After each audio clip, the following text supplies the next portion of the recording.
behind and make all these corrections. This is like a second chance in life. Like, many people do not get this.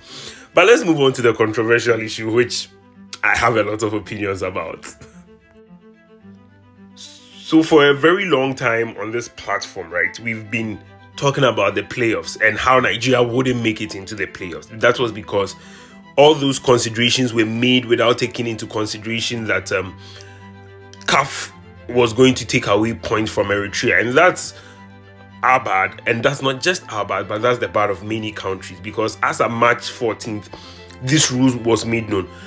I still stand by an opinion I shared on X that honestly, I don't think this metric is like the best metric, because the reason you have a forfeiture in football is if someone doesn't show up, you take away 3 points, you take away 3 goals.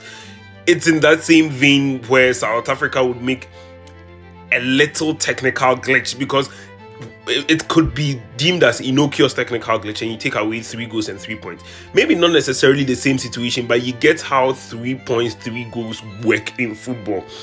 But if for that consideration, or for the consideration of playoffs, the forfeiture rule is not going to come in place, rather you are going to deduct people performance put in to face a last year team, that's actually kind of problematic, because maybe it's not Uganda's fault that Eritrea pulled out, and it's not Niger's fault that Eritrea pulled out. It's not Burkina Faso's fault that Eritrea pulled out. They actually spent money, traveled to all these supposed last place teams, and actually played. Look at the last place team in Nigeria's group, Zimbabwe. They took points off South Africa. They took points off Nigeria.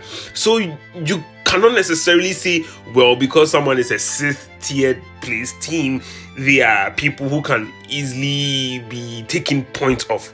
But then again, countries did not protest this. That's why timely protests are very important. Again, they say equity is the vigilant, not the indolent, or something like that. So, I mean, teams were not vigilant with this. They didn't raise protest about this, because this rule is some type of way, and that's my disagreement I had with the rule. But then, fair on Nigeria, when you go online, many Nigerians are also saying, well, in 2006 you changed the rules and it affected us, blah blah blah. I mean, guy, to be fair, even in Ghana's this one, the away rules did not incur in their favor. So how do I even put this? So Nigeria has been on like the receiving end of rules. Maybe for once they are on the plus side of it. So I mean, fair is fair.